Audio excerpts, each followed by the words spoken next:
بسم الله الرحمن الرحيم. أفحسبتم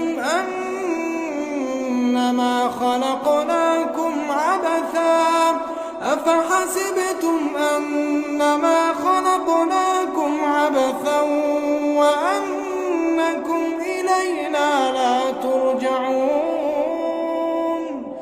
فتعالى الله الملك الحق لا إله إلا هو رب العرش الكريم ومن يدع مع الله إلها